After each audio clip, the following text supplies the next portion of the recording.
جن نکات کا ہم نے اب تک جائزہ لیا ہے، ان سے ہم اس نتیجے پر پہنچے ہیں کہ ہمیں خدا کی طرف سے پیغام آنے کے امکان کو سنجیدگی سے لینا چاہیے، اور یہ پہچاننے کا طریقہ کہ کوئی پیغام واقعی خدا کی طرف سے ہے یا نہیں، یہ ہے کہ ہم اس پیغام کے مضمون کا تجزیہ کریں اور اسی کی بنیاد پر فیصلہ کریں۔ اب اگر ہم یہ کام کرنا چاہتے ہیں تو ایک اہم سوال پیدا ہوتا ہے، اتنے سارے افراد اور مختلف مذاہب کے ہوتے ہوئے جنہوں نے یہ دعوی کیا ہے کہ وہ خدا کی طرف سے پیغام لائے ہیں، کیا ہماری ذمہ داری ہے کہ ہم ان سب کا جائزہ لیں؟ کیا یہ عملی طور پر ممکن بھی ہے؟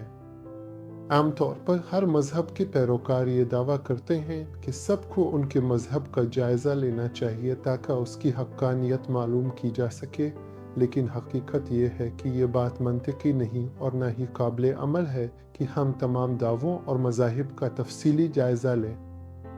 حکیم و دانا خدا بھی اپنے بندوں سے ایسی توقع نہیں رکھتا کہ وہ اپنی ساری زندگی مختلف مذاہب کے مطالعے میں گزار دے تاکہ دیکھ سکیں کہ کون سا مذہب برحق ہے۔ یہاں تک کہ اگر کوئی اپنی پوری زندگی اسی کام کے لیے وقف کر دے، تب بھی وہ تمام مذاہب اور پیغامات کا احاطہ نہیں کر سکتا۔ اس معاملے میں سب سے زیادہ معقول اور قابل عمل راستہ یہ ہے کہ ہر شخص اسی مذہب کا سنجیدہ جائزہ لے جس سے اس کا براہ راست واسطہ ہے، یعنی وہ مذہب جس میں وہ پیدا ہوا ہے، جو اس کے ماحول، ثقافت اور خاندان سے وابستہ ہے، اور جس کے بارے میں اس سے کہا جاتا ہے کہ یہ خدا کی طرف سے ہے۔ اس کا واجب ہے کہ وہ اسے نظر انداز نہ کرے۔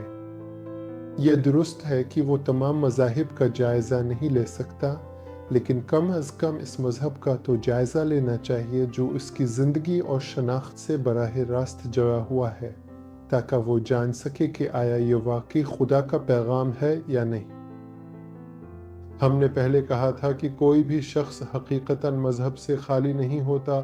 ہر فرد نے کسی نہ کسی بنیاد پر، چاہے وہ خاندان ہو، معاشرہ، تعلیم یا ذاتی مطالعہ، اپنے لیے ایک راستہ منتخب کیا ہوتا ہے، لیکن ہم نے زور دیا تھا کہ یہ انتخاب تعصب یا تقلیدی کور کی بنیاد پر نہیں ہونا چاہیے، صرف یہ کہ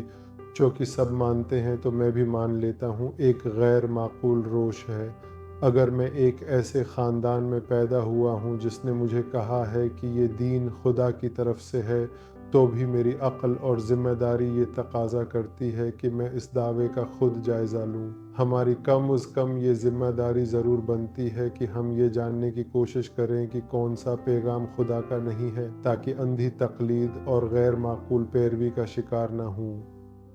وہ معیار جو ہم نے پہلے بیان کیا تھا، یہی ہے کہ پیغام کے مضمون کا تجزیہ کیا جائے۔ اگر جس مذہب سے میرا واسطہ ہے اس میں ایسی باتیں پائی جائیں جو عقل، منطق اور اخلاق کے خلاف ہوں، تو میں اسے خدا کی طرف منسوب نہیں کر سکتا۔